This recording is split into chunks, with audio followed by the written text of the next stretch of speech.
Don't get scared, YouTubers and retro players. This video is in black and white. It's Halloween, and you guys know what that means. We'll have to do a horror review. Where most YouTubers will go for Castlevania or Resident Evil, I decided to put one of the lesser known horror games into the spotlight. Dr. Franken for the Nintendo Game Boy. And guess what? There's an unreleased Nintendo prototype of Dr. Franken. I have a reproduction here. Let's talk about Franken. Dr. Franken. In 1992, British video game developer and publisher Elite System, better known as Elite, released Dr. Franken for the Nintendo Game Boy. Elite developed this platform puzzle game together with associated company Motive Time Ltd, and they published it for the European market. Across the pond in the United States of America, Dr. Franken for the Nintendo Game Boy was published by Capcom. They also gave the game different box art. It resembled the 1931 Frankenstein movie in some way. Dr. Franken got very good reviews from critics on both sides of the Atlantic, and it was a huge financial success for Elite and Motive Time. So they contacted another developer, Cygnus, to port the Game Boy version of Dr. Franken to the Nintendo Entertainment System. The NES version was mentioned in numerous video game magazine ads by Elite, but it sadly never got released. The main reason why this horror game got canned? Well, it was 1992. The Super Nintendo was available in stores and the port took too long. Financially, this would have been a disaster. That's why the game got scrapped. It never saw the light of day. Get it? Light of day, vampire. It's a Halloween joke. No? It's Frankenstein. Bad joke. Anyway, let's move on. Years later, by some random freaky kind of luck, a prototype was found of Dr. Franken for the NES and dumped on the internet. So today, anybody and everybody can download the ROM of Dr. Franken and play it on an NES emulator. So maybe you can't download the NES ROM anymore? I don't know. Nintendo, the internet, downloads, it's complicated. What I do know is that you can buy complete NES game reproductions of Dr. Franken. I got one of the earlier games right here, the earlier reproductions. It's not from AliExpress, but it's widely available there. So, let's get this show on the road. We're gonna review Dr. Franken for the Nintendo Game Boy and the Nintendo Entertainment System. Let's start with the story. In Dr. Franken, you play as Franky, the finest creation of Dr. von Frankenbone. Now, I like this. Right from the start, I like this. They work around all the name problems. You know, in most video games, movies, comic books, and TV shows, they seem to get it wrong. Everybody calls the monster Frankenstein. No, Frankenstein is the scientist, and the monster is just the monster. It's not called Frankenstein, but maybe they called the monster Franky, and they called the scientist Dr. von Frankenbone because of some legal issues. I don't know. But another thing that pops into my mind is that this game is called Dr. Franken, and you play as Franky, and the scientist is Dr. von Frankenbone. Why is the game called Dr. Franken then? Anyway, Franky has some grave problems, get it?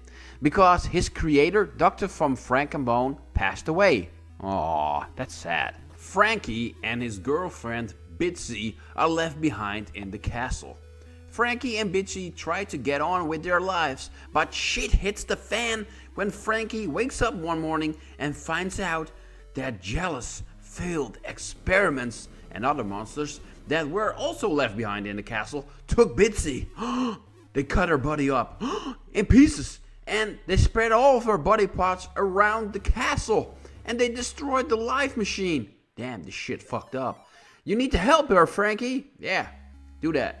And he needs to find all Bitsy's parts now, body parts, and reassemble her and repair the life machine. Some fucked up story right there. But Anyway, what it comes down to, exploration and platforming. Oh, I forgot to mention this. This NES port of Dr. Franken, this lost prototype, is exactly the same as the Game Boy game of Dr. Franken. But get this, the graphics of Dr. Franken on the Game Boy are better than the graphics of Dr. Franken for the NES. Don't believe me? Here's a comparison.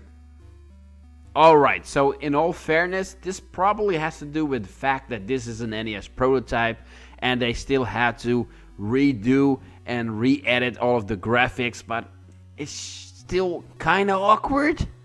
Let's move on to the music. The sound effects in this game are okay, there's nothing wrong with them, there's nothing special about them. The soundtrack, however, is kinda repetitive, but it's also a great song. If you are a horror movie fan or a music lover, you might and should have recognized it by now. It's an 8-bit version of, indeed, Moonlight Sonata by Beethoven. And it's very often used in horror games and in horror movies. Here's another example.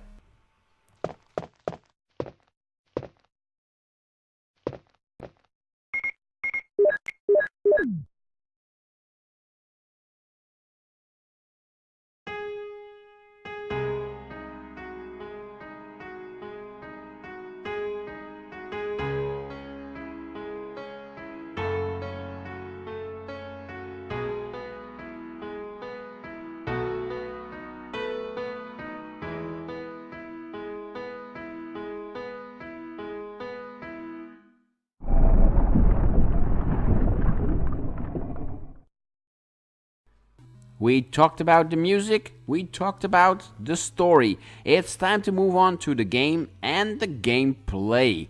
The first thing you see when you start up this game is a map of the third floor. It shows you your position and the position of a question mark. The question mark, you guessed it, is your first destination. To reach it, you'll have to travel through other rooms that are filled with monsters, failed experiments, and other freaks, so blast them away with your lightning shots. Jump over them, dodge them, and yeah, basically, you're doing platforming. When you reach a question mark room, you will find a book, and the game tells you, Franky cannot read. Put this book where it belongs. Well, check your map again, and you will see that the question mark has moved. So, follow it again, and you'll reach another room, a library, where you will get a key. That key opens more rooms and, well, you guessed it, it's exploration time. It's one of those where the fuck do you go games. Dr. Franken is an exploration game and I compare it to Solstice. But that game has a 3D perspective and this is more like a platform game, and that's where things get complicated when it comes to the map. Well, this game has a map, but let me give you guys a tip. Get yourself a pen and paper and make your own maps. Go old school, because this castle is huge. It has over 230 rooms. But the map, it's just as useful as the map in Friday the 13th. And that means it isn't useful. The problem is, the game is a side-scroller, but the map in this game is a top-down map. And that's where things get complicated, awkward, and downright silly. So, moving left in the game is moving left on the map. Moving right on the map is moving right in the game. Nothing strange here, but here it comes. Doors with exit on them move you down on the map. Doors with nothing on them move you up on the map. But how should you know that? Going up makes the floor numbers go down. Going down makes the floor numbers go up. Going up on another floor is going down on another floor. It's just, what the hell? It's confusing as shit. Alright, so this game isn't Solstice. It doesn't reach that level. But how many games on the NES are there that are like Solstice? How many? Like 0. So that's why I recommend playing Dr. Franken on the NES or Game Boy. It's one of those fun little exploration games, and it does have some flaws, but give it a try. You will like it. you will like it. That's it. Thank you for watching, as always. And I will see you guys in another video. Take care.